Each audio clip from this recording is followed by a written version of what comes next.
Tactar Ted, it is the first day of September 2022, Ukrainian update. As many of you know, I did not make a video yesterday of the goings on in Ukraine because I didn't know what was going on. Sucky internet, thank you very much.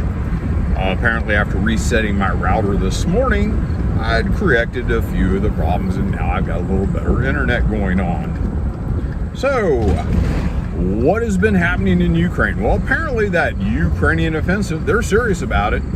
They're still pouring in troops, but they're just not making headway. The last I heard was about 4 square kilometers, maybe a little more, and a couple of settlements that came under Ukrainian control. That is honestly about the size of it, folks. I just don't see any massive gains.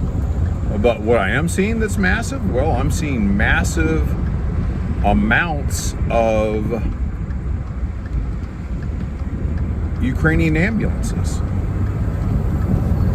Massive amounts of Ukrainian ambulances. And they're all going to Nikolaev and some to Odessa. There seems to be a large number of wounded Ukrainians. And that's not doing really well for the Ukrainian advance. And if you want to add on that, all the strange going-ons at Zaporozhye nuclear power plant, there's just some weird stuff going on, folks. It all starts with late last night, their local time. The FSB raided a terrorist cell in Energodon, which energy is the root word of it in Russian. Basically, it's a city or town that was set up to service the Zaporozhye nuclear power plant. It's like Pripyat was set up for Chernobyl. This is where all the workers would be housed back during the Soviet times. And I'm sure a large number of workers for Zaporozhye nuclear power plant live there. The terrorist cell was equipped with American-made javelins and other things, and they were in the midst of planning an attack, so we were told. Then, amazing enough, at 0600 their local time this morning, a number of assault boats were launched across the river, the Ukrainian held territory, towards the Zaporozhye nuclear power plant. All 4 boats were killed. A second wave came, and everyone was killed. The last I'd heard, the Russians had 3 prisoners, 2 of which were in critical condition. I don't know anything about the third, and that's just kind of what we have going on. The nuclear power watchdog group that came from the UN, they've already sent one nasty phone call to Ukraine, to Zelensky, wanting them to stop shelling. Apparently they understand where the attacks are coming from, and the area where these watchdogs are is under shelling that's coming from Ukraine.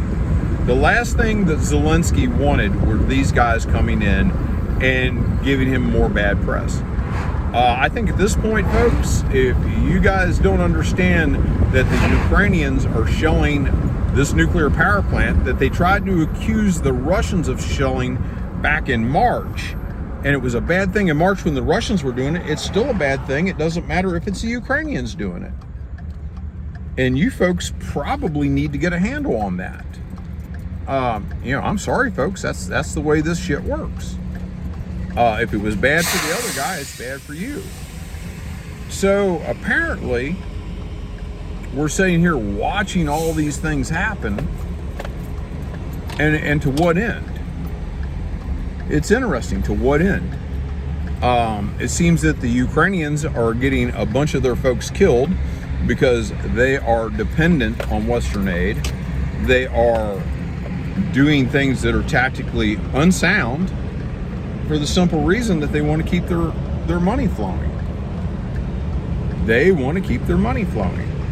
and they're willing to waste a bunch of folks to do it. And I know this is probably a pretty short update, but really, honestly, guys, there's not a whole lot else to say about it. Right now, the Ukrainians are screwing the pooch. And, you know, maybe there's going to be this big move towards Kharkov, although I heard there were some penetrations towards Kharkov last night that got beat back. So I'm waiting for all the fallout, but guys, it doesn't, if you're a Ukrainian fanboy, number one, how does it feel to know that you're supporting a army that shells nuclear power plants and throws their guys into frivolous publicity stunts to get wasted? And the other thing is, there are claims from the Ukrainians that this attack, the British military helped them plan, or at least these guys were trained by British commandos. And of course, we'll all see how that comes out. You know, you hear 10,000 things on Telegram, and you got to sift through to see what the reality is. But why do I put this stuff out there? I put this stuff out there because you don't see it in any Western source. You know, they were very shrewd to kill all alternative media, and they continue to kill alternative media. Big tech helps along with it. I mean, we see how well all this goes. I mean, after all, it was the FBI that went and had a little discussion with Facebook to help suppress the Hunter Biden story. And you don't think that they're lying to you about Ukraine? Guys, you need to think about this. Tactard Ted, have a good day.